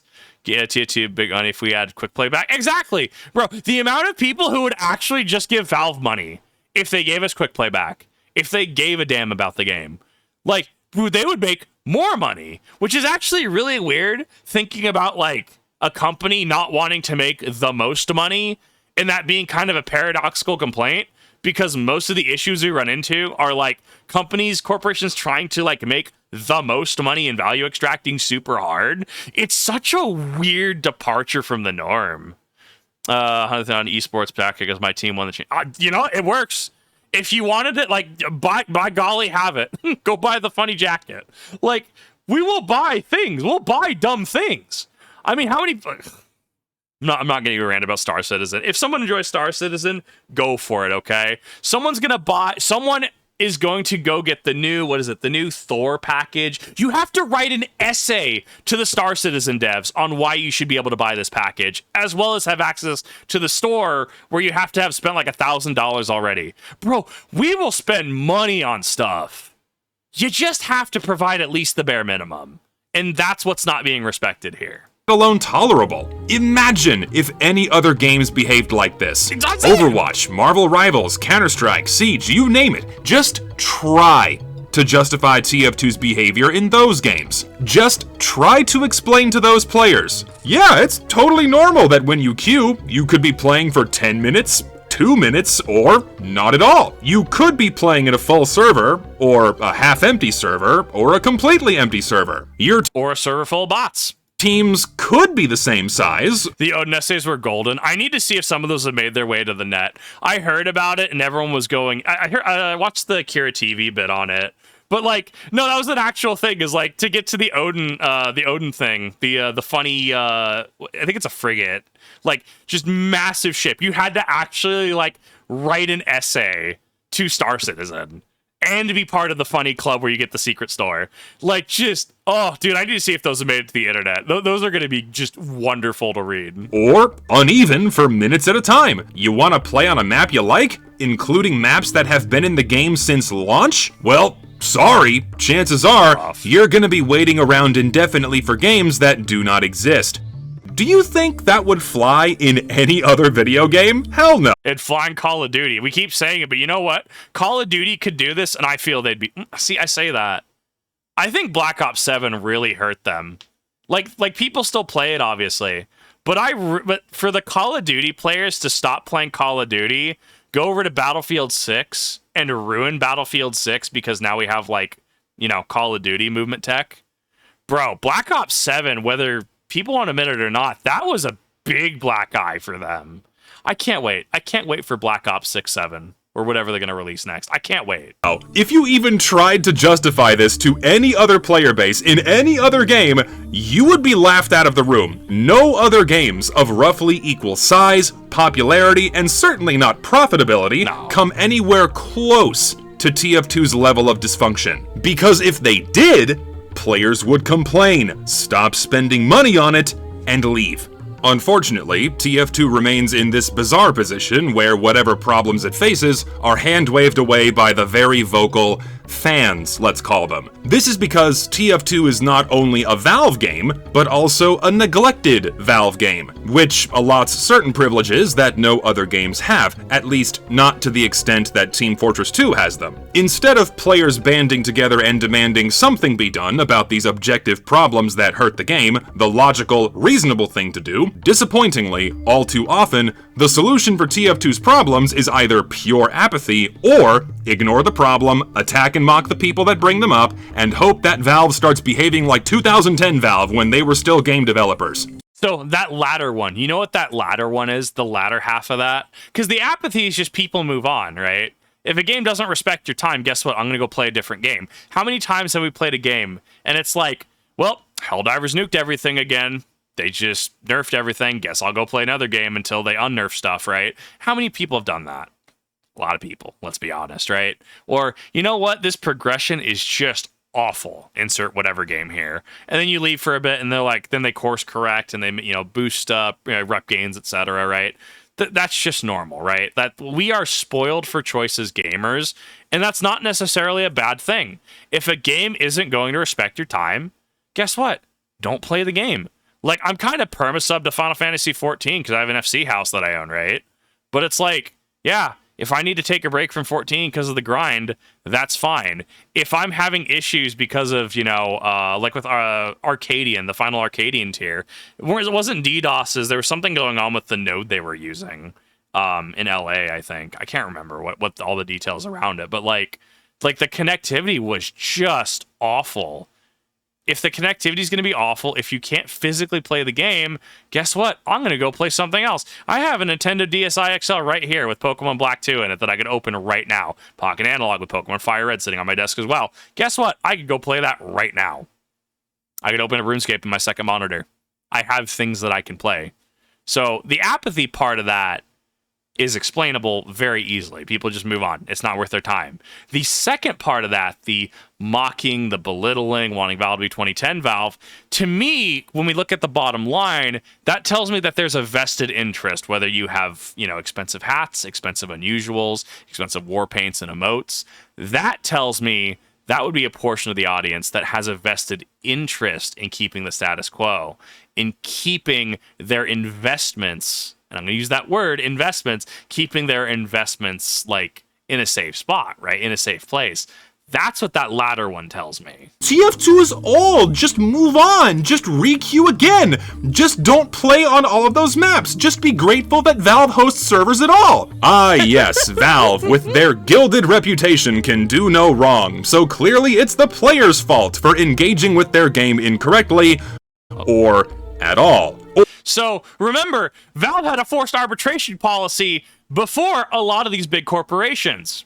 Valve reneged on that. Valve decided we don't want to do a forced arbitration policy anymore. Not because it was the moral thing to do, because it was costing them so much money to go through so many arbitrations. What was the thing that happened recently? We're talking about this in another video. Something about Valve employees saying that they would tattoo a policy on their back because they've read it so much, while simultaneously a Valve employee saying that no such policy existed internally. Interesting. Very interesting. Or some even go so far as to use emotional blackmail to get you to shut up by saying something to the effect of, "Oh, you better not complain too much or else, well, Valve's gonna shut the game down." They literally won't, though. As we've said across numerous videos, Valve will never shut this down willingly, because that would call every single investment into, skins, weapons, etc., Dota, Counter-Strike, Deadlock. That would call all of that into question. They don't want that heat. They don't want to deal with that. They will never shut down TF2. That is such a bogus excuse. I can't tell you how many times I've seen these deflections across Reddit, Twitter, you name it. I suppose wasting time not playing the game isn't an issue for the unemployed, but I have a job. Yeah. I only have so much free time in a day to enjoy video games. You may not value your time, but I value mine. I don't enjoy endlessly spinning the casual mode wheel, gambling for what might hopefully be a longer play session. Well, if you don't like casual mode, just go play on community servers. No one's stopping you. Yeah, pretty much every player aware of the server browser knows that there's not many vanilla or close to vanilla options left. I run into Uncletopia. I've talked about this before. My big issue with Uncletopia is that there is fixed spread. That is inherently not how shotguns are supposed to be balanced. So it's a little bit of a gripe, right? It's not something that I'm like torch and pitchfork about. But when we talk about game balancing and how shotguns are supposed to be balanced, that variable spread does matter. When you look at the actual, yes, it is a close range weapon. Part of that also, it does have random spread. Once you fix spread this and you can mathematically look at, say, a heavy or mathematically look at the scout and know which part of the body to aim for every single time, it speaks to a certain kind of player. And I don't mean that in a bad way. Like, vanilla or close to vanilla experiences, yeah, it's slim pickings. Valve killed community servers in 2016 with the same update that introduced casual mode. Then, to make matters worse, TF2's neglect only galvanizes its protected status. If anyone has already forgotten, because it certainly seems that way, Team Fortress 2 was rendered unplayable by cheating bots for almost a decade. No, yeah, it also has class limits on Uncletopia. I forgot that wasn't baked into vanilla because I've played so much Uncletopia. But here's the thing, is why isn't there an actual mode that I can consistently hit quick play and get into a match? That is just a failure of expectations. Go play community servers, Fivehead. Okay. But what if I just want to play the vanilla game? The fact that I have to go to a community server now or suffer through everything we've discussed this past 90 minutes? Bruh, that's some Delulu. And Valve was perfectly content on doing nothing about this for years, until the players complained so loud they could not ignore it anymore. So what happened is that the bots persisted for so long that any other game state without the bots became bliss by comparison. Simply loading into a server and not instantly dying became the new gold standard. There's no real justifiable reason for why casual mode should behave the way it does, but players stopped complaining about these decade-long problems because they got numbed by 9 years of bots. Yeah. Whatever gameplay we can scrape out of casual mode nowadays is good enough because, well, at least the bots are gone.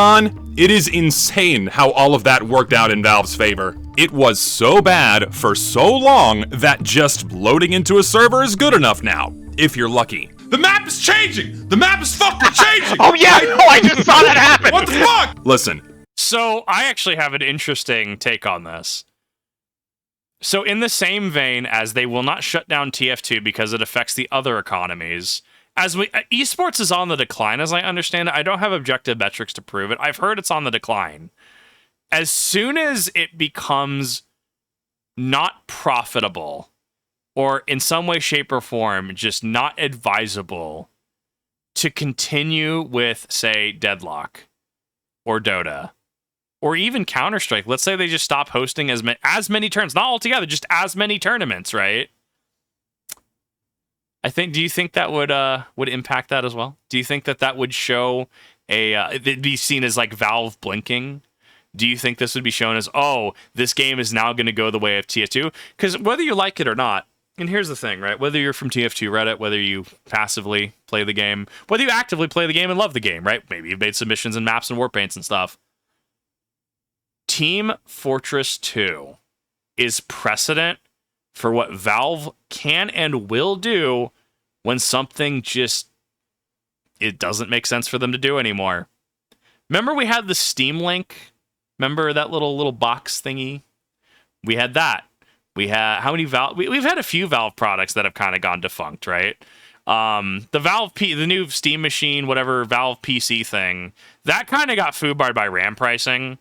Although I didn't hear glorious reviews about it either, honestly. They did kind of open source release the source code for their OS. So yeah, I with an extra PC could hypothetically just run that off of what is it, Proton or whatever it is. I could hypothetically do that. But I think I've seen enough, especially having been someone who bought 2 Steam Links and who actively has a Steam Deck. But that's in a pretty good spot right now, I would say. When Valve doesn't want to do something anymore, they will just drop it. I think they're very Google in that regard, actually. That's kind of where I'm at, honestly. That's my... I look at this, and I think that it is importance of things to come when suddenly the money just isn't there for Valve. You would have a game like Counter-Strike Go. Counter-Strike 2 is the new platform, right? Counter-Strike Go just enters maintenance mode. Oh, why don't you just go play Counter-Strike 2 5-head? Go play CS2. Interesting. Oh, Deadlock fails? Which I don't even know when Deadlock's releasing. If Deadlock fails, just go play Dota 5-head. Playing TF2 since 2011, it's a game I've watched from when the devs added stuff to make it fun, except from the Poison Chalice of 200 players, and then throwing their hands up and give up. Literally gave us the SDK, some bug fixes for them. I'm surprised Bethesda doesn't have it at that point. I'll be real with you here. If anyone listening to this seriously cares about TF2's longevity and wants to play this game 2, 3, 5 years from now, I have news for you. Yeah. TF2 is not growing. It is visibly dying. Player counts have only been going down over the last 4 years. TF2's neglect, the degraded gameplay experience, the broken updates, the poor quality content, all of this pushes players away. The veterans are exhausted, and new players don't stick around. How could we expect any new players to stick around and put up with this bullshit? TF2 is an immensely complex game as it is, but when you're not even given enough time to learn the basics of the game before you are forced out of play, imagine if this was someone's first ever experience in TF2. Bro, they're just gonna tell you to go pound sand. They're gonna go play a game that actually matters to them. Where it's not esports is dying. It might have been a passing Reddit post or a passing YouTube video. It's why I say allegedly, because I have no concrete evidence behind it.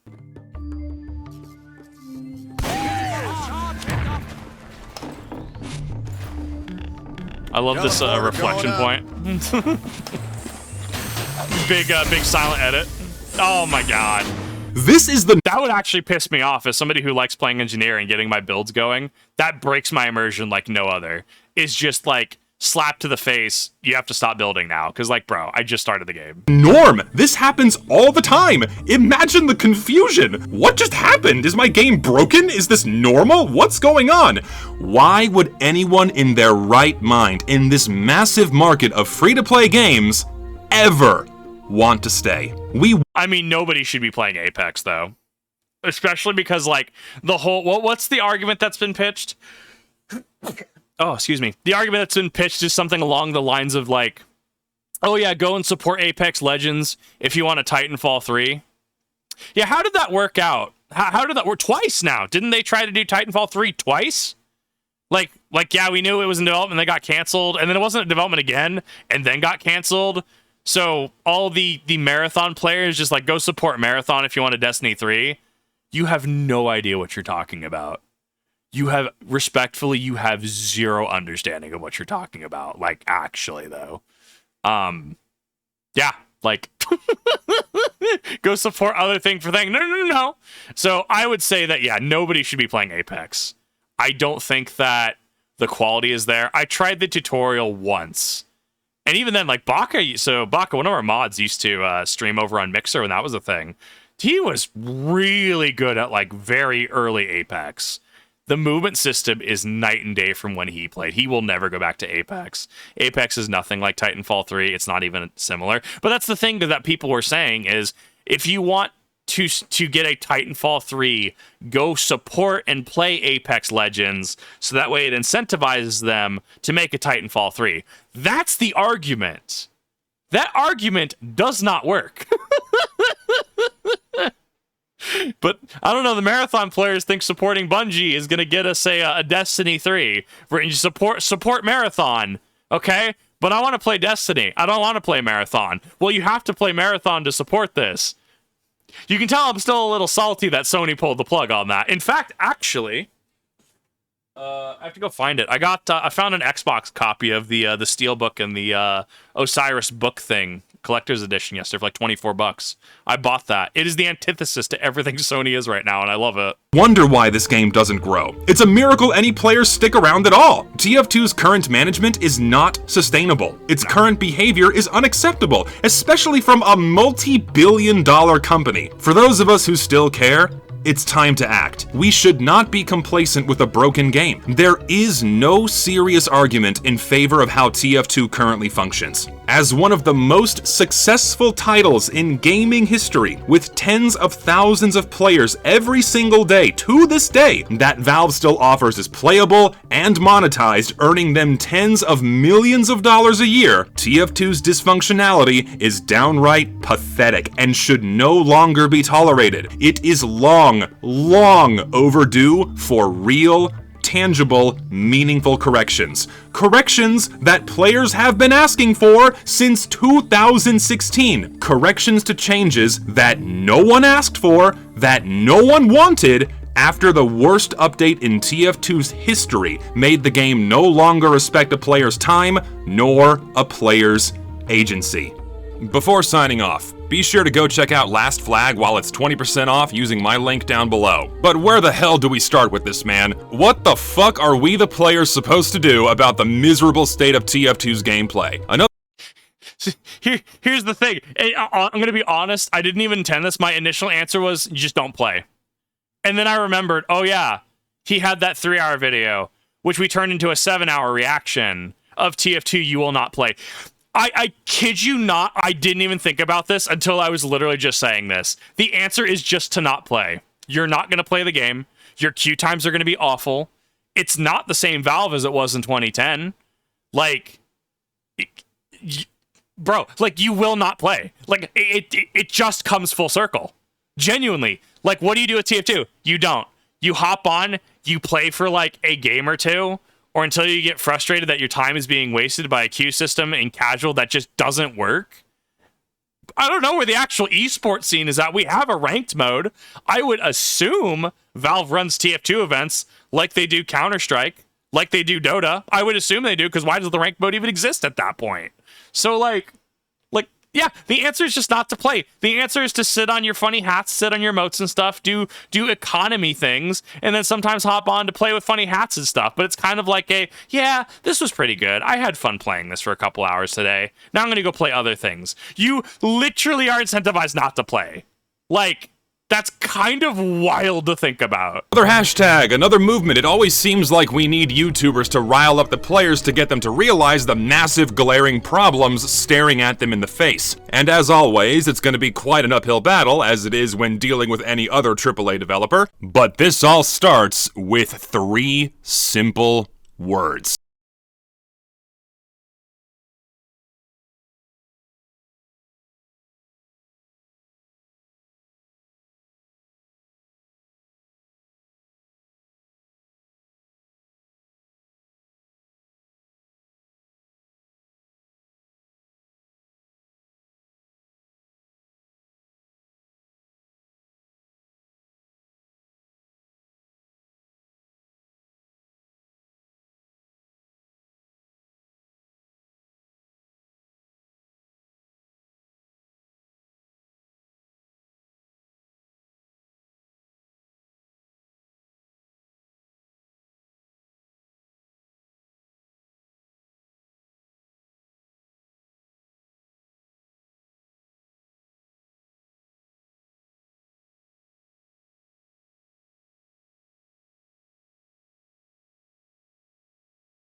kind of on the decline, opting in phases. They've caught esports, and then caught esports would be in trouble. I mean, I still think it has enough critical mass. I mean, honestly, Halo Infinite, for some reason, still sees tons of Twitch viewers. Like, last time I checked, which was a while ago, they're still getting like 50,000 plus viewers when Halo Infinite does an esports event. So, I mean, there's clearly an audience still. It's depressing, man. It's depressing. Like... What a wild sequence of events that are just that just, and it's not going to get fixed. It's not going to get fixed. So yeah, I mean, more and more, the optimal thing to do is to just not play TF2, to play something or do something that just respects your time, and yeah, to just, I guess, keep handing over keys to Valve when they just pick more AI slop and throw it in crates.